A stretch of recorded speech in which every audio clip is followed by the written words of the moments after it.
देखिए optimal solution क्या है, ठीक है। देखिए let us discuss few theorems related with linear programming, ठीक है। थ्योरम फर्स्ट क्या है, थ्योरम फर्स्ट, ये क्या बोला theorem first, consider a linear programming, consider a linear programming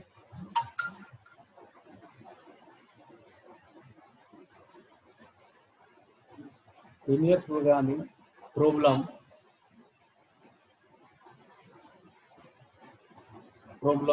with z is equal to ax plus by as an objective,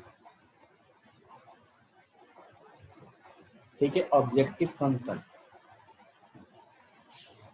यानी जो भी क्वेश्चन करेंगे उसमें एक ऐसा क्वेश्चन आएगा ही आएगा, एक फंक्शन ऐसा मिलेगा z is equal to x plus by as an objective function and r is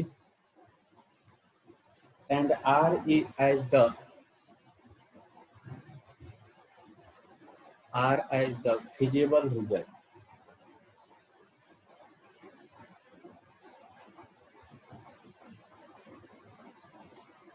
feasible result. Here objective function will attain its maximum optimal value. Objective function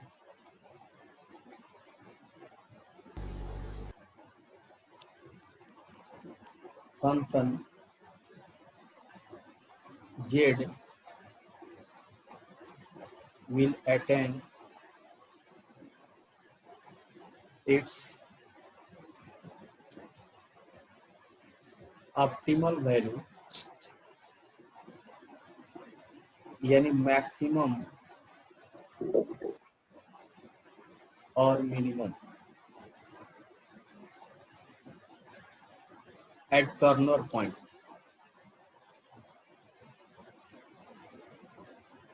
corner point उसी को हम vertex भी बोलते हैं, corner point को vertex बोलते हैं of the feasible reason.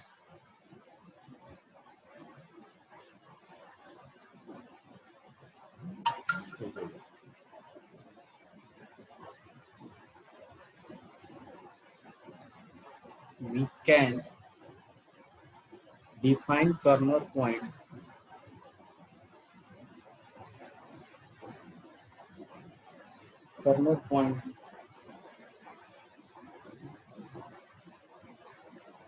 as the point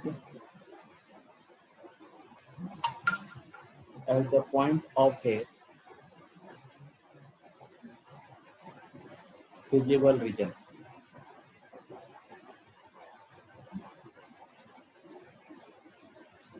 which is the intersection of two boundary lines.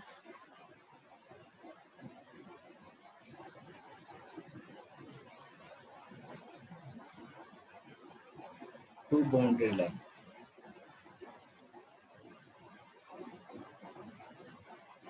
देखिए कॉर्नर पॉइंट कैसे बनेगा, जब लाइन को दो लाइन को इंटरसेक्ट करेगी उससे हमारा कॉर्नर पॉइंट बनेगा। नेक्स्ट पॉइंट हम इसमें देखते हैं, नेक्स्ट थ्योरम जो है theorem to.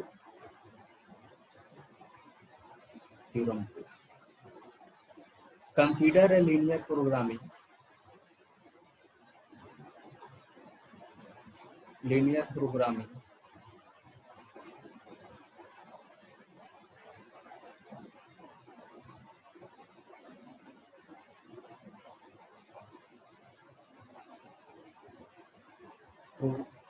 programming problem with z is equal to x plus by as an objective and r is feasible region.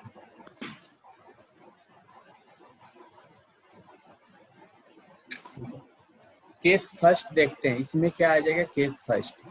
Case first में क्या होगा जी, case first, if the feasible region is bounded, if the feasible region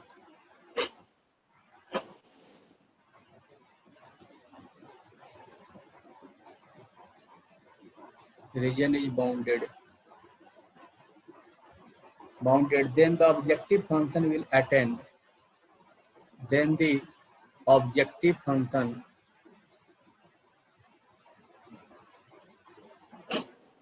will attain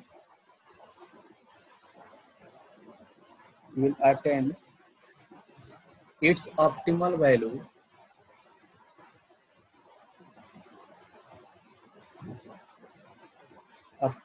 maximum as well as minimum.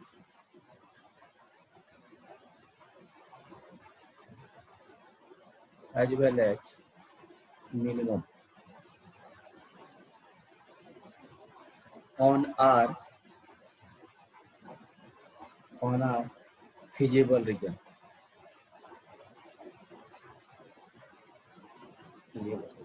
And this optimal value will be obtained at corner point. And this optimal value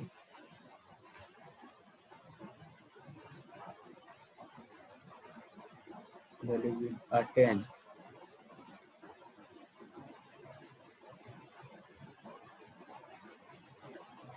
at corner point.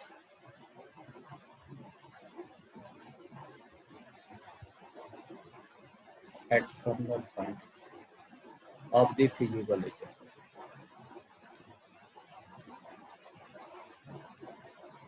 Next देखिए case second है case B. Case B में क्या है कि if the feasible region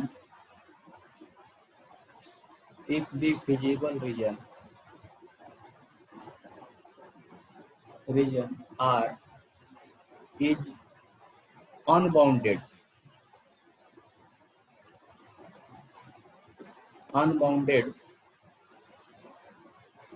then objective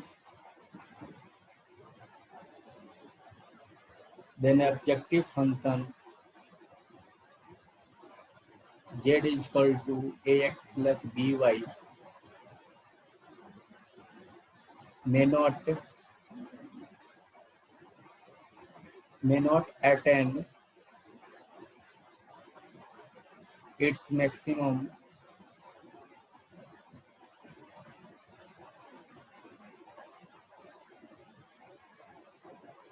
and minimum value. However, if it all exists,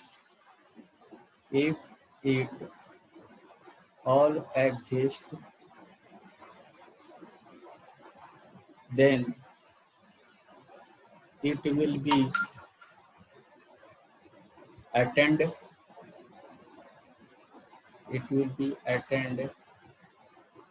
only at the corner point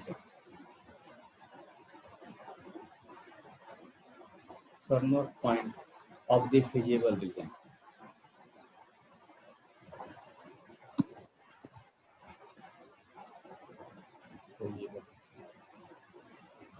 ठीक है जी। देखिए हम इसमें क्या बताए, देखिए पहले थ्योरम में क्या बताया, consider a linear programming problem with z is equal to ax plus by as an objective function. R is a feasible region. Here objective z will attain its optimal value, maximum और minimum at corner point. किस point पे करेगा? corner point पे करेगा. Of the feasible region, we can define corner point as the point of feasible region which is intersection of two boundary line. दो अगर line हमारी होंगी जहां पे इंटरसेक्ट करेंगी वही हमारा क्या होगा? कॉर्नर पॉइंट होगा। वही क्या होगा? कॉर्नर पॉइंट होगा। नेक्स्ट थ्योरम बोला है कि consider a linear programming problem with z is equal to ax plus by as an objective. हर में z is equal to ax plus by objective होगा। R is feasible region. Case first, a feasible region is bounded मतलब एक हमें reason मिलेगा, तो घिरा हुआ ये रीजन मिलेगा जिसको हम बाउंडेड बोलेंगे। Then objective function attain it optimal maximum as well minimum value आएगा, और its then this optimal value will attain the corner point, वो कॉर्नर पॉइंट पे लाइक करेगा ऑफ द फिजिबल रीजन का। ठीक है, But if the feasible region R is unbounded, then objective function Z may not attain its maximum or minimum value. वो maximum minimum value लाई नहीं करेगा. However, if it all exist, then it will be, अगर exist करेगा, attend only at the corner point of the feasible reason. अब देखिए ये बातें जो लिखी गई है, हम कहते हैं कॉर्नर पॉइंट निकालेंगे. ये इसके निकालने के कुछ स्टेप होते हैं, ठीक है. तो हमने जो स्टेप्स हैं वो उसको हमें नहीं लगता है कि उसे लिखने की जरूरत है. वो क्वेश्चन से हम लोग कर लेंगे, ठीक है. अगर बोलेंगे तो मैं पॉइंट लिखवा दूंगा, ठीक है. अदरवाइज आप लोग बताएं, जरूरी है स्टेप लिखना जी? कैसे सॉल्व करेंगे? जैसे कोई भी क्वेश्चन सॉल्व करते हैं, देखिए क्वेश्चन लेते हैं फॉर एग्जांपल, ठीक है. अगर बोला जा रहा है कि above discussion LPP maximum value, यहाँ पे क्वेश्चन बोला है कि z equal to x plus y है, ठीक है. ये दूसरे टाइप का प्रॉब्लम लेते हैं, z equal to 2x plus, ये देखिए क्वेश्चन है z equal to 2x plus 3y and subject to the constraint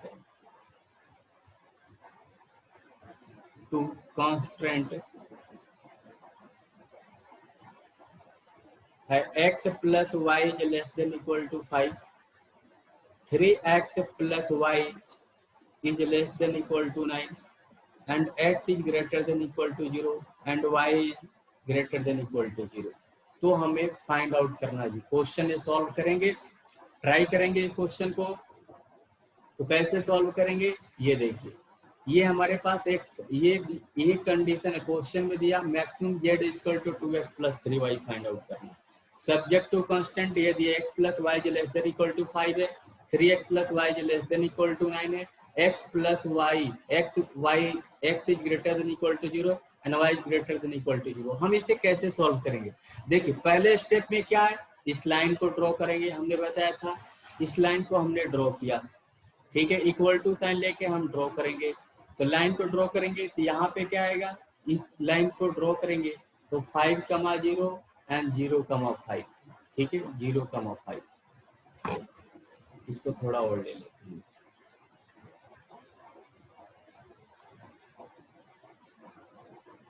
0,5, ठीक है. ये हमारी लाइन होगी.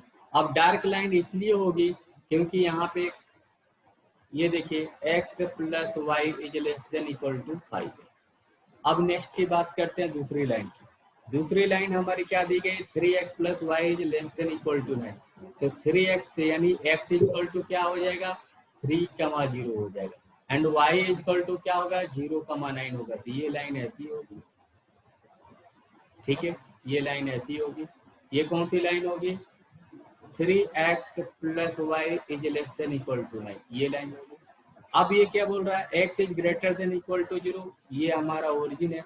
तो यहाँ से ग्रेटर देन 0 वाला केस ये हो गया, y is greater than equal to 0 ये हो गया. अब हम बात करते हैं कि हमारा फिजिबल रीजन हुआ कौन, ठीक है. तो अब देखिए यहाँ पे चेक कीजिए, अगर हम यहाँ पे 0 0 पुट करते हैं, ये देखिए 0 प्लस 0 पुट करते हैं, तो ये लाइन जो है दो पार्ट में डिवाइड किए, एक तरफ ओरिजिन है दूसरे तरफ नॉन ओरिजिन है. ये क्या बोला, 0 plus 0 is less then 5, true है. यानी ये लाइन का ये वाला हिस्सा चाहिए, इधर वाला हिस्सा चाहिए. ये लाइन बोल रही है कि इधर वाला हिस्सा चाहिए, इधर वाला नहीं चाहिए. बात समझ में आई. अब देखते हैं इस लाइन की, 3x plus y is less than equal to 9. 3x plus ये लाइन है, यहाँ पे 0 0 पुट करो, 0 plus 0 is less than equal to 9, true है. ये भी बोल रहा है कि ये वाला रीजन चाहिए, ये वाला. और ये लाइन बोल रही है कि ये वाला, और ये लाइन बोल रही है ये वाला. यानी x is greater than equal to 0 बोला कि इधर वाला चाहिए, y is greater than equal to 0 बोला कि ये चाहिए. तो ओवरऑल अपना देखा जाए तो कौन सा रीजन बन गया जी, ये वाला. ये बन गया कॉमन इंटरसेक्शन पार्ट, ये हुआ. Hello, yes sir. यस. वो मैक्सिमम वाला क्या है सर? वो मैक्सिमम वाला भी हम बात करते हैं. अब देखिए एक पॉइंट हमारा ये मिल गया, एक पॉइंट हमारा ओरिजिन मिल गया, एक पॉइंट ये है जो उसे हमें फाइंड आउट करना है. ये पॉइंट है 0,5. ये पॉइंट हमें निकालना होगा. ये पॉइंट कैसे निकालेंगे, इन दोनों को सॉल्व करके. तो देखिए x plus y is equal to 5 है and 3x plus y is equal to 9 है. सॉल्व करें, माइनस कमन लेंगे तो माइनस माइनस ये कैंसिल हो गया. यहाँ हो गया -2x और यहाँ क्या होगा -4। तो x इजकल टू क्या आ गया 2। अगर x इजकल टू 2 आएगा तो जब 2 पुट करेंगे तो y इजकल टू क्या हो जाएगा 3, यानी ये पॉइंट क्या हो गया 2,3। तो हमारा कॉर्नर पॉइंट क्या होगा, एक हमारा O पॉइंट हो गया, ये O A हो गया, ये B हो गया, ये C। 4 पॉइंट हमें मिले ना जी, 4 पॉइंट मिल रहे हैं। देखिए तो एक पॉइंट ए मिला, एक पॉइंट ए मिला, एक पॉइंट ए मिला, एक पॉइंट ए। ये एरिया जो बाउंडेड है यही एरिया है फिजिबल रीजन। तो कॉर्नर पॉइंट हमें मिल गए, तो कॉर्नर पॉइंट मिल गए तो जेड हमें मैक्सिमम चाहिए। तो कॉर्नर पॉइंट को यहाँ पे लिखिए, कॉर्नर पॉइंट, ठीक है। कॉर्नर पॉइंट यहाँ पे हमने लिखा। उसके बाद हमने कॉर्नर पॉइंट पहला क्या है O0,0। इसके बाद दूसरा क्या है A3,0। उसके बाद क्या है B2,3। उसके बाद क्या है C0,5। अब हमारे पास क्या है मैक्सिमम Z इजकल टू क्या लिखा हुआ है 2x प्लस 3y। अब हम इसको थोड़े दूसरे तरफ देखिए, यहाँ अब 0 0 पुट करेंगे तो हमें 0 ही आएगा। 2x की वैल्यू इसमें पुट करो 0, 2 इंटू 0 0, 3 इंटू 0 0, 3 इंटू 2 क्या आ जाएगा 6 और y 0 हो जाएगा। अब b की बात करेंगे 2 2 जा क्या होगा 4 और 3 3 जा क्या होगा 9। तो 4 और 9 देखो 4 प्लस 9 क्या हो जाएगा 13। 0,5 है तो 2 इंटू 0 क्या हो जाएगा 0, 5 इंटू 3 क्या हो जाएगा 15। हमें मैक्सिमम वैल्यू चाहिए ना, ये हमें क्या बोल रहा है कि मैक्सिमम जेड चाहिए। मैक्सिमम जेड कहाँ मिल रहा है C इजिकल टू 0,5 पे, ठीक है। मैक्सिमम वैल्यू कहाँ मिल रहा है C equal to C equal to 0,5 पे, ये हमारा मैक्सिमम वैल्यू हो गया। That's all. बात समझ में आएगी, बात समझ में आई? नहीं समझ आया। यस समझ नहीं आया। हाँ जी, क्या नहीं समझ में आया? ये सर ये कॉर्नर, मैक्सिमम वाला नहीं समझ आया। ठीक है, ये पॉइंट समझ में आया कॉर्नर पॉइंट, ये कॉर्नर पॉइंट चारों समझ में आया कैसे निकले? नहीं सर यही नहीं आया सर, बॉक्स वाला। अच्छा, बॉक्स वाला नहीं समझ में आया, ये मैं पूछ रहा हूँ ये पॉइंट कैसे निकला 2,3, ये समझ में आया? देखो ये लाइन जहाँ जहाँ ऐसी, सर इंटरसेक्ट कर रहा है वो। हाँ तो यहाँ पे कहाँ इंटरसेक्ट कर रहा है 3,0 पे। ये दोनों लाइन, ये लाइन और ये लाइन कहाँ इंटरसेक्ट कर रही है बी पॉइंट पे 2,3 पे। ये पॉइंट हमारा हो गया, ठीक है। और ये C पॉइंट 0,5, ये 0 0, ये चारों पॉइंट समझ में आए कैसे हमने निकाला? Yes sir. ठीक है। और कॉमन रीजन कैसे लिया ये समझ में आया? ये कॉमन यस रीजन सर वो हमने तो कैसे, आता है सर ठीक कॉमन। है, ठीक है। अब देखो इस पॉइंट को, ये हमारे कॉर्नर पॉइंट है, यहाँ पे हम लिख देंगे। अब ये जो पॉइंट है जेड मैक्सिमम यहाँ पे लिखेंगे, ये वाली वैल्यू लिखेंगे मैक्सिमम जेड इक्वल टू, यही हमारा ऑब्जेक्टिव है। ऑब्जेक्टिव क्या है, हमें जेड हमारा क्या होना चाहिए मैक्सिमम होना चाहिए। ऑब्जेक्टिव क्या है कि जेड हमारा मैक्सिमम होना चाहिए। तो हमने Z equal to 2x plus 3y यहाँ पे पुट किया। अब यहाँ पे ये वैल्यू x और y की पुट किया, ये क्या दे देगा 0, ये क्या देगा 3,0, देखो 6 हो जाएगा। 3, ये x की वैल्यू 3, y की वैल्यू 0, तो यहाँ पे 6। और ये क्या होगा 2 इंटू 2 प्लस 3 इंटू 3 क्या हो जाएगा 13, और 0,5 हम इसमें पूरे 15। अब ये बोल रहा है कि हमें कौन सी वैल्यू चाहिए मैक्सिमम। तो इन सबों में सबसे मैक्सिमम वैल्यू कौन सी है C 0,5। C 0,5 पे ही हमें मैक्सिमम वैल्यू मिली है ना, यानी ये पॉइंट हमारा यस सर। कॉर्नर पॉइंट है, यही हमारा, इसी पॉइंट पे हमारा मैक्सिमम वैल्यू मिलेगा। बात समझ में आई, बात समझ में आई? Yes sir.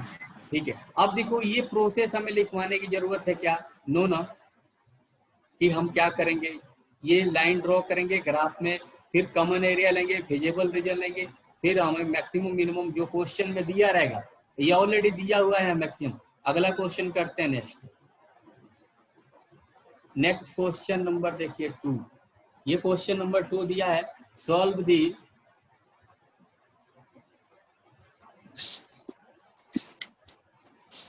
The following linear programming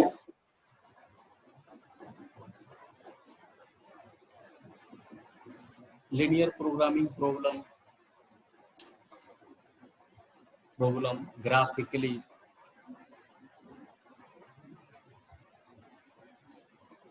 maximum z is equal to 2x plus 5y subject to the constant. Question में दिया गया 10x plus y is less than 10। दूसरा दिया गया 3x plus 4y is less than equal to 12 and x is greater than equal to 0 and y is greater than equal to 0. Try to solve this question ji. Try to solve this question.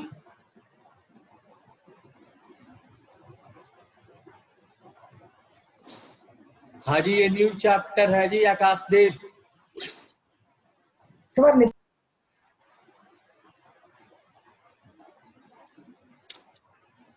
हाँ जी, हरप्रीत समझ में आ रहा है? होते sir NCERT में कौन सा है सर ये? सबसे लास्ट का है, प्रोबेबिलिटी के बाद आएगा जी। हाँ जी, खोते, कपिल, आकाशदेव, अनमोलक, हरप्रीत सर आ रहा है। ओके जी, गुड। ईसर, अरे सर हाँ जी बोलो। मनिंदर, नीलम, आ रहा है सर समझ। हाँ जी। रुपिंदर, साहिल, बगिंदर की आवाज नहीं आ रही है, और ना ही साहिल की, ना ही रुपिंदर की। ऋषभ, आज कुछ बात नहीं हुई तुम्हारी? हाँ जी, करे क्वेश्चन, बहुत इजी क्वेश्चन है। अभी ये ऐसे गिवन प्रॉब्लम लेंगे, अब टाइप्स ऑफ प्रॉब्लम भी अभी बता रहे हैं। ये क्वेश्चन जल्दी करें जी। देखो जी, करना बहुत आसान है। हमें एक ऐसा सर डायग्राम, 2 मिनट। हाँ जी करो।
अजय नहीं सॉल्व हुआ अभी तक?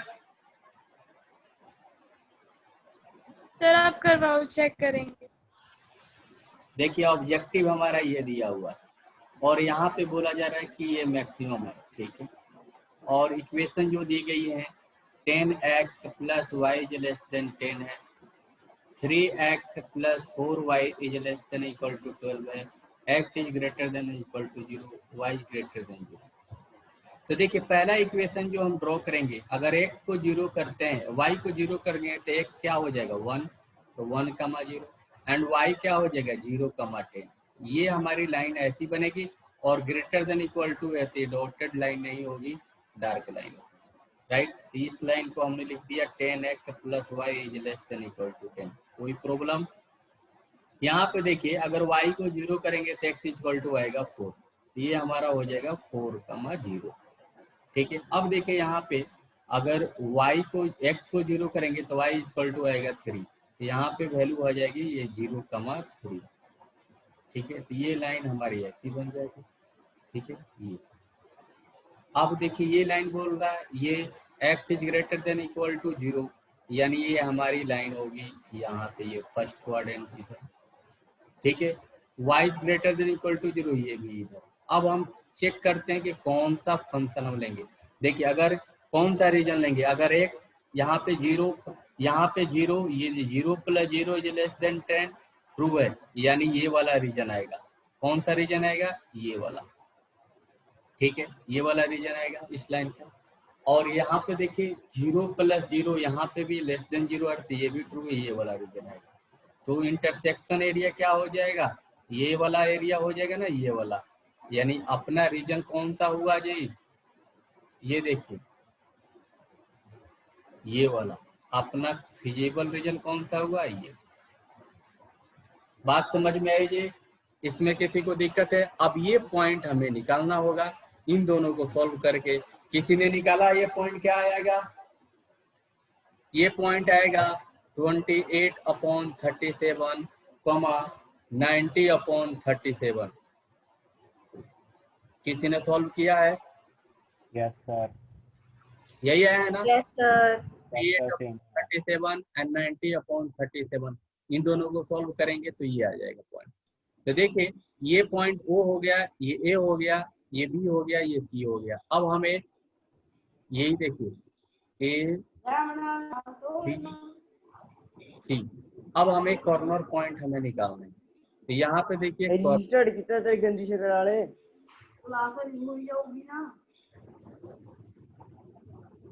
यही सर है क्या? सर साहिल, अरे साहिल, साहिल माइक बंद कर लो भाई।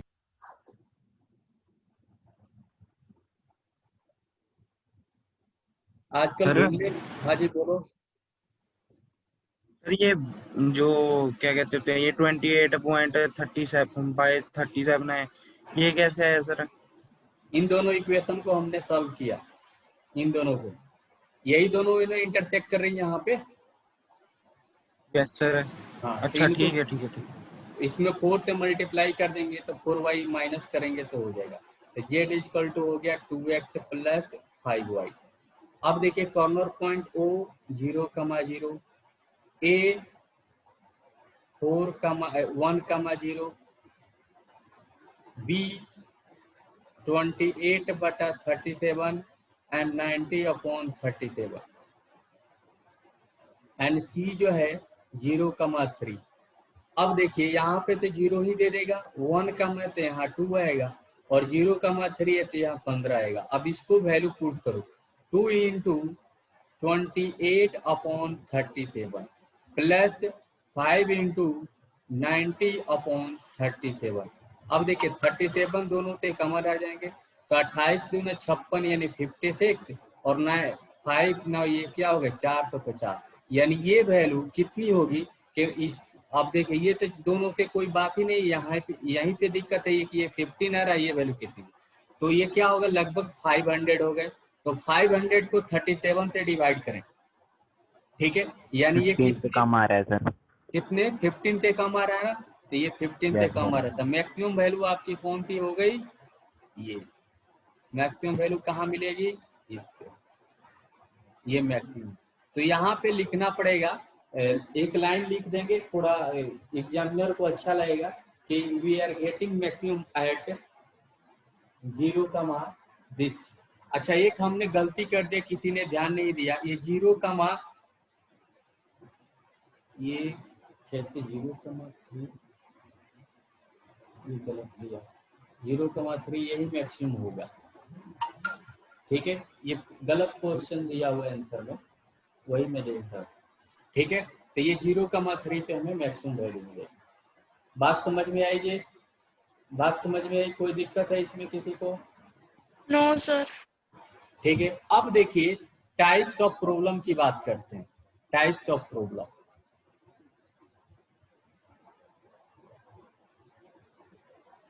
Of LPP. तो कितने टाइप्स के प्रॉब्लम होंगे वो हम देखते हैं। तो यहाँ पे लगभग 4 टाइप्स के प्रॉब्लम होंगे जो एक एक करके हम डिस्कस करेंगे। पहला होगा, ये हमारा एलपीपी हो गया, एलपीपी, और एलपीपी के पहला हो गया मैन्युफैक्चरिंग प्रॉब्लम।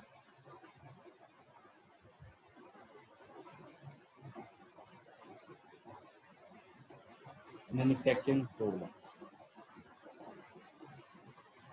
सेकेंड आ गया बी, यहाँ पे आएगा डाइट प्रॉब्लम। डाइट प्रॉब्लम जैसे मानो जाता है जिम में, तो उसे बताया जाता है कि इतना चीज ये खाना है, इतना चीज ये खाना है। तो फिर ये दिमाग लगाएगा कि भाई कौन सी चीज महंगी है, कौन सी सस्ती है, किसमें ज्यादा प्रोटीन है, किसमें कितना खाना। तो उसके अनुसार हमारा कॉस्ट पे डिपेंड करता है। Transportation problem. और लास्ट में डी जो है, फोर्थ ऑप्शन है मिसलेनियस प्रॉब्लम।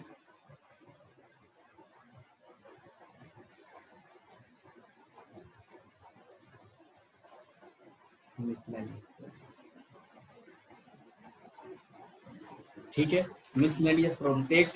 एक मैन्युफैक्चरिंग प्रॉब्लम क्वेश्चन हम लेते हैं, फिर समझते हैं। पर आज हम लोग मैन्युफैक्चरिंग का एक क्वेश्चन करेंगे और फिर समझेंगे कि कैसे करते हैं। तो क्वेश्चन यहाँ लिख दे, स्पेस है कि अगले पेज पे करें तो अच्छा रहेगा, अगले नेक्स्ट पेज पे करते हैं। ठीक है, मैन्युफैक्चरिंग का एक प्रॉब्लम लेते हैं। Latus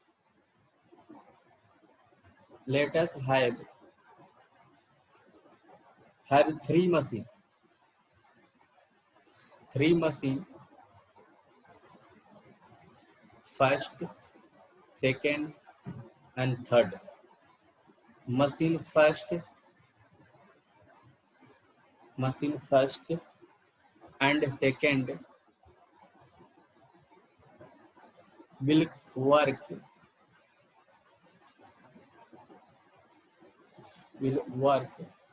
at most 12 hours, while machine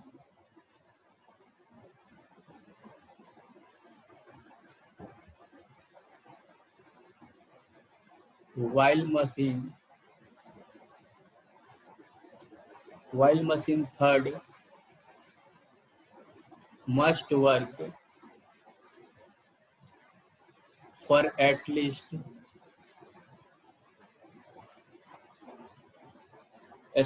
5 hours a day.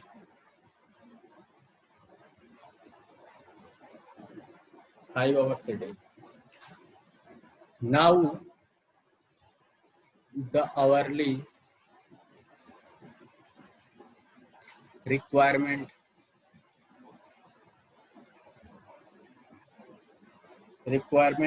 for production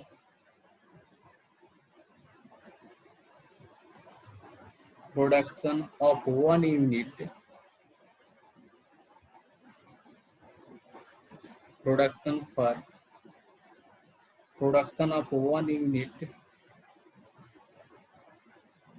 of A and B on the 3 machine. On the 3 machine are given flowing table. एक टेबल दिया गया वो देखते हैं। यहाँ देखिए आइटम्स दिया हुआ है, आइटम्स। ठीक है, यहाँ दिया number of hours required on machine, numbers of hours required required on machine, on machine. यहाँ पे फर्स्ट मशीन है, यहाँ पे सेकेंड है, यहाँ पे थर्ड है, ठीक है। अब देखिए यहाँ पे ए है, यहाँ पे बी है, ठीक है। तो यहाँ पे कितना है जी, 1 आवर है, यहाँ पे 2 है, यहाँ पे 2 है, यहाँ पे 1 है, यहाँ पे 1 है, यहाँ पे 5 है, ठीक है। ये आइटम्स है, ए आइटम्स और नंबर ऑफ आवर, 1 आवर है 1 यूनिट के लिए। यहाँ पे 2 आवर्स लगता है, 2 मशीन, सेकेंड वाली मशीन को 2 आवर्स लगता है ये आइटम में। थर्ड मशीन को कितना लगता है, 1 आवर लगता है 1 यूनिट के लिए।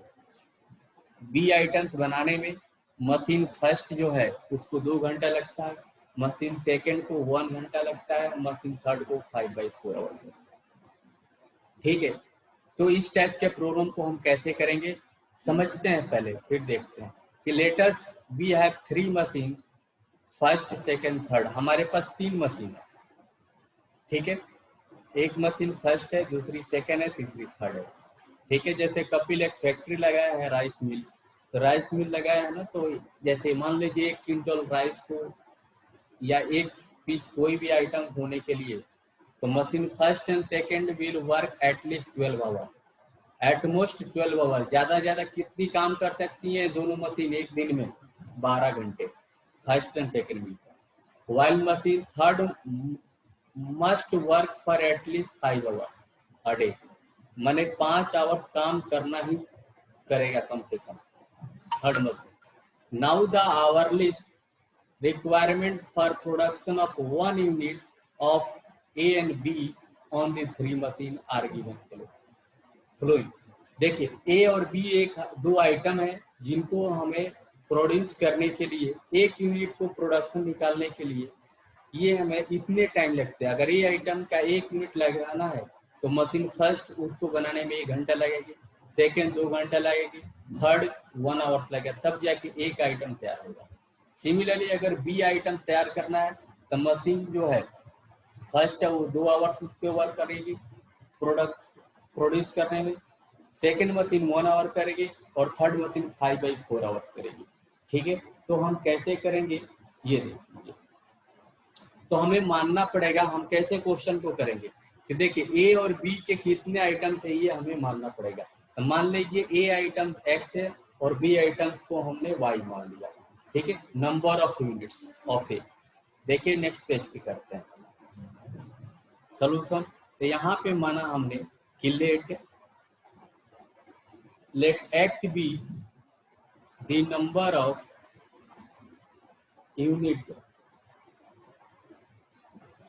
units of item A and y be the number of units of item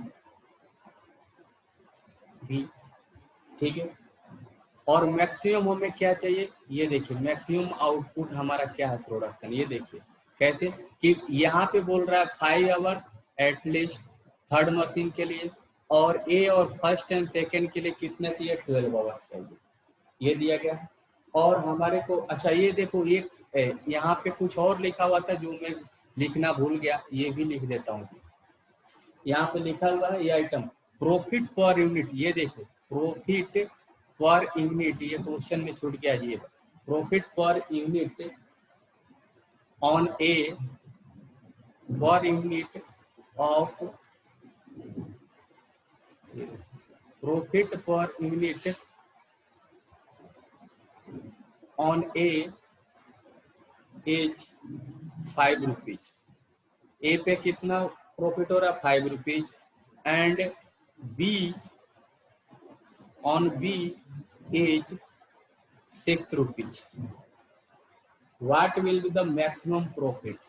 What will be the maximum profit? ठीक है, ये कहाँ पे लिखा हुआ है? ये क्वेश्चन के एंड में लिखा हुआ है, ये पार्ट हम भूल गए थे लिखना, ठीक है। हाँ ये प्रॉफिट भी हमें निकालना है, इतना ये पूरा ये क्वेश्चन ही है, ठीक है, ये आपका क्वेश्चन है। अब देखिए यहाँ पे हमारा मैक्सिमम क्या है, तो मैक्सिमम जेड जो होगा क्या हो जाएगा, ए पे कितना प्रॉफिट चाहिए जी, 5 रुपीज हो रहा है, और बी पे कितना हो रहा है 6, तो 5 इंटू एक्स और 6 इंटू वाई, यही हमारा मोटो हो गया ना। ऑब्जेक्टिव क्या होगा कि एक आइटम, अगर वन आइटम पे 5 रुपीज हो रहा है, तो अगर एक आइटम होगा तो 5x रुपीज होगा, एंड वाई वन आइटम पे 6 रुपीज हो रहा है, तो वाई आइटम्स होंगे तो वहां पे 6y प्रॉफिट होगा। ये हमारा मैक्सिमम हो गया। अब बात करते हैं नेक्स्ट का। नेक्स्ट इक्वेशन क्या होगी, अभी यहाँ पे बोला जा रहा है कि ये देखिए यहाँ पे कुछ बोला जा रहा है कि machine first and second will work at most, ये देखिए machine first and second will be work at most 12 hours. तो फर्स्ट एंड सेकेंड कितने काम कर सकते हैं, 12 आवर्स तक कर सकते हैं मैक्सिमम। तो देखिए ए आइटम के लिए यहाँ पे देखिए फर्स्ट एंड सेकेंड, तो क्या हो जाएगा, ये दोनों मिलके हमें कितने वर्क कर रहे हैं, 12 आवर्स तक मैक्सिमम, ज्यादा से ज्यादा।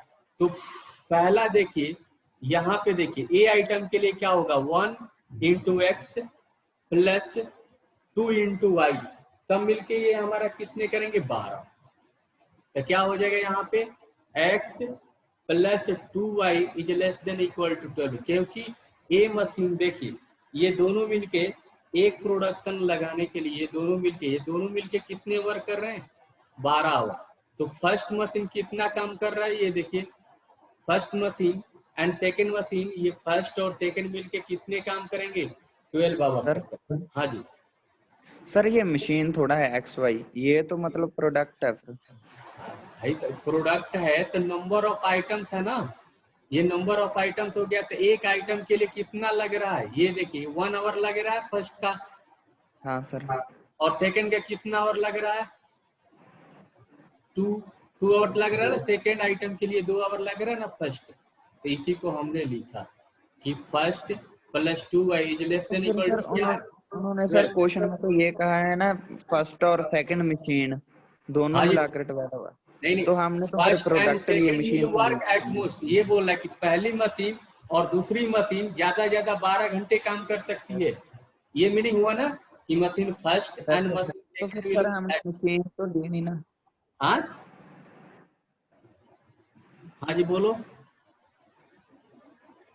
हेलो। तो फिर सर हमने यहाँ पे तो प्रोडक्ट लिए A और B, हाँ तो ए बी, फर्स्ट और सेकंड मशीन ने कंपैरिजन किया।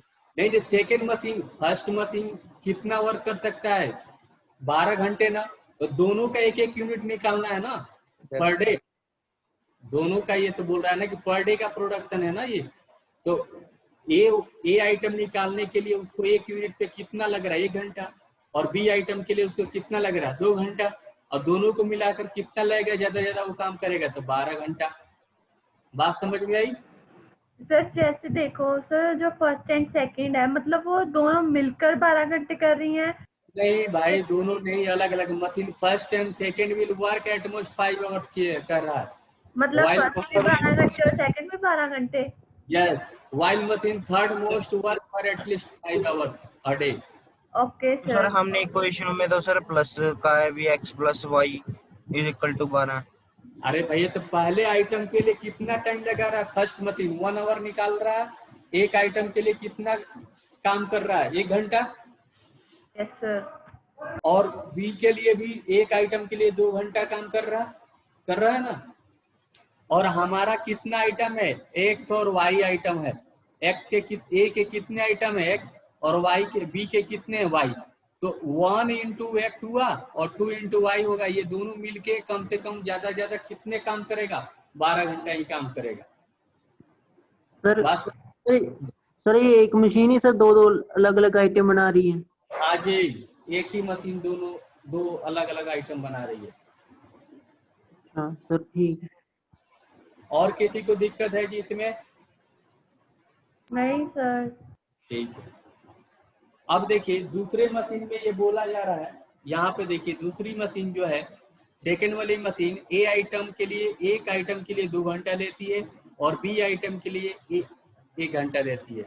तो यहाँ पे क्या हो जाएगा 2 into x plus y is less than equal to 12, ये सेकंड वाली हो गई।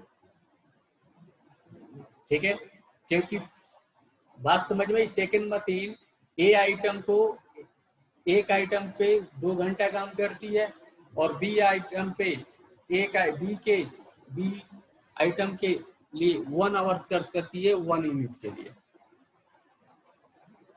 अब देखिए थर्ड मशीन के बारे में बोला जा रहा है कि थर्ड मशीन क्या बोला है, एटलीस्ट 5 आवर्स काम कर रहा है, कम से कम अ डे। ये डे में लिखा हुआ है यहाँ पे, देखिए ध्यान से, अ डे।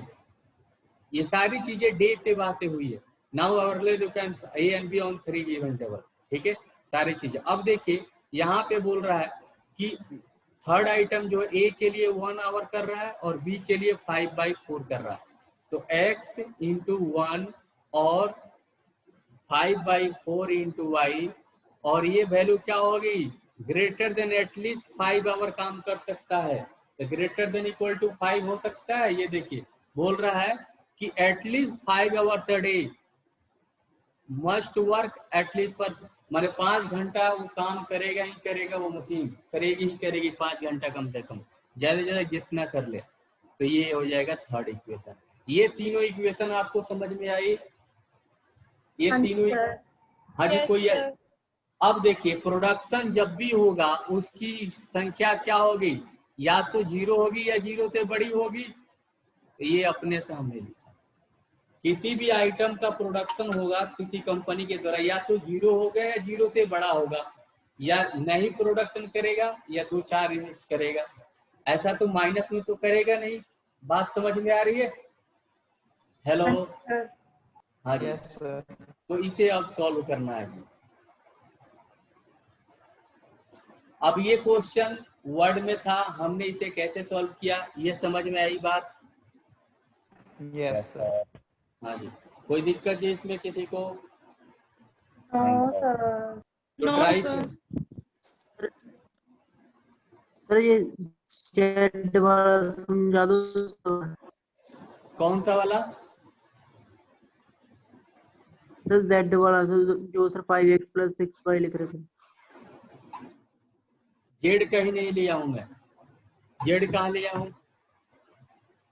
नहीं सर, ऊपर मैक्सिमम जेड 5x + 6y। हाँ जी, 5x + 6y। यहाँ पे क्वेश्चन में बोला जा रहा है profit per unit on A is 5 rupees. A पे हमें कितना रुपीज हो रहा है, 5 रुपीज प्रॉफिट हो रहा है ए आइटम पे, and on B is 6 rupees, और बी पे कितना हो रहा है, 6 रुपीज हो रहा है। What will the maximum profit, what will the maximum profit. अब इस क्वेश्चन को सॉल्व करेंगे। इसको सॉल्व करना आसान है, हम डायग्राम बना रहे हैं, आप लोग कर लेंगे। ठीक है, ये देखिए इसका इक्वेशन आप ड्रॉ करेंगे, x + 2y is less then 12। तो x इक्वल टू क्या हो जाएगा, 12, 0 हो जाएगा। y इक्वल टू क्या हो जाएगा, ये 0, 6 हो जाएगा। तो ये लाइन हमारी ऐसी हो जाएगी। ठीक है जी, कोई दिक्कत? अब देखिए यहाँ पे आइए, तो ये कौन सी लाइन हो गई, x + 2y is less than equal to 12। अब बात करते हैं यहाँ पे, ये थोड़ा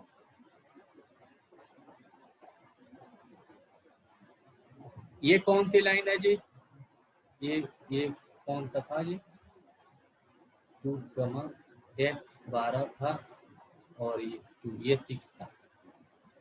अब देखिए यहाँ पे हो जाएगा 6, 0 एंड y जो हो जाएगा वो 12 हो जाएगा। ठीक है, तो ये लाइन हमारी ऐसी कुछ बन जाएगी, ये हो जाएगा 0, 12।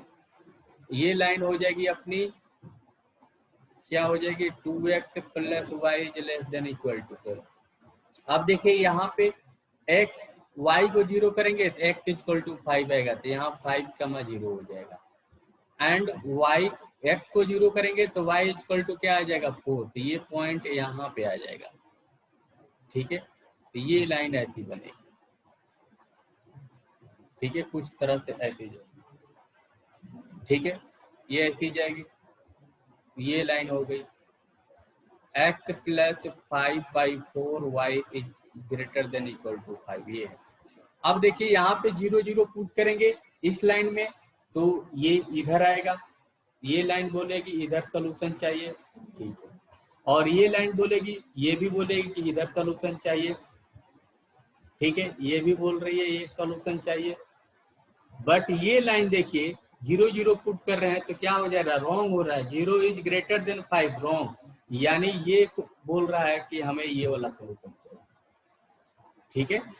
और ये लाइन क्या बोल रही है कि x इज ग्रेटर देन 0, ये बोल रहे हैं x is y is greater than 0, तो ओवरऑल आपका सोल्यूशन क्या हो गया, ये वाला। कौन सा सोल्यूशन होगा जी, ये वाला, ये देखिए,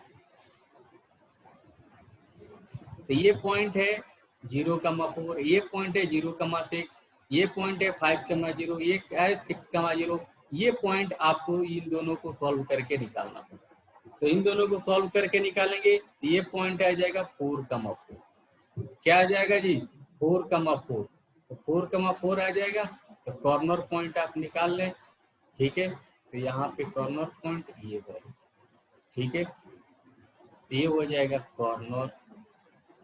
हाँ जी, किसी को दिक्कत है, एंड जेड हमारा क्या है, मैक्सिमम है, ये 5x + 6y, तो ओ हमारा आएगा नहीं यहाँ पे, तो सीधे ये पॉइंट आएगा ए पॉइंट आएगा 5, ये देखिए, ये देखिए ए पॉइंट जो आएगा ये आएगा 5,0। अब ये देखिए ये बी पॉइंट है, ये बी पॉइंट हमने लिया, ये लिया, तो बी पॉइंट हमने लिया तो ये क्या हो गया 6,0, ठीक है। और ये हो जाएगा हमारा सी पॉइंट, तो सी पॉइंट हो गया 4,4, ठीक है। इसके बाद आ गया ये डी पॉइंट, ये देखो डी पॉइंट हो गया 0,6, और ये हो गया ई पॉइंट, ये देखो ई पॉइंट हो गया 0,4। अब ये वैल्यू पुट कर देंगे, 5 5 है क्या होगा 25, 6,5 ये भी क्या हो जाएगा 30, ये क्या हो जाएगा 30, ठीक है। और 4,4 तो 4 × 5 = 20 और 4 × 6 = 24, 20 से 24 क्या हो जाएगा 44, बात आई समझ में। और 0 6 तो 36 और 0 4 24। तो मैक्सिमम वैल्यू कहाँ मिल रही है जी, मैक्सिमम वैल्यू यहाँ मिल रही है C4,4 पे, डेट इज मैक्सिमम। बात समझ में आई जी? अरे हाँ जी, ये मतलब ग्रेटर देन और लेस देन वाले साइन कैसे लिए सर, वो बताना। हाँ जी, अब मैं बता रहा हूँ। क्वेश्चन में एक पॉइंट लिखा गया जिसको आप लोग ध्यान से नहीं पढ़े हैं, मैं फिर से रिपीट कर रहा हूँ, उस पॉइंट को बता रहा हूँ। ये पॉइंट, ये पॉइंट, ये पॉइंट लोकेट कर देंगे, आपको दिक्कत नहीं आएगी, ठीक है। एक में तो एटलीस्ट लिखा हुआ है वो वाला।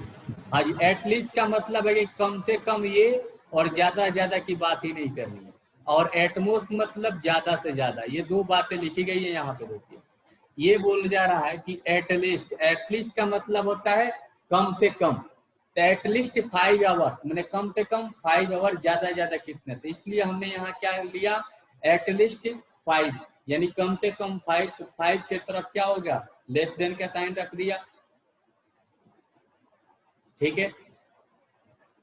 और at least, must at least 5 hour day, कम से कम 5 आवर करना चाहिए। यहाँ पे बोल रहा है एटमोस्ट 12 आवर, मतलब ज्यादा से ज्यादा 12 घंटे, तो ज्यादा से ज्यादा वो 12 घंटा, तो 12 क्या होगा सर साइन दूसरा नहीं आएगा? कौन सी साइन आएगा? एटमोस्ट का मतलब क्या होता है ज्यादा ज्यादा, मतलब ज्यादा हम 12 तक काम कर सकते हैं, 12 घंटे तक। बात समझ में आई? ठीक है सर। हाँ जी, किसी को दिक्कत जी इसमें? No sir. हाँ जी, तो इस टाइप के प्रॉब्लम आप को करने होंगे, और आई होप जो एक्सरसाइज सेकंड है उसके वर्ड्स प्रॉब्लम, अभी हमने एक ही मैन्युफैक्चरिंग वाला प्रॉब्लम हमने लिया है, अभी बहुत सारे प्रॉब्लम्स लेंगे, ठीक है।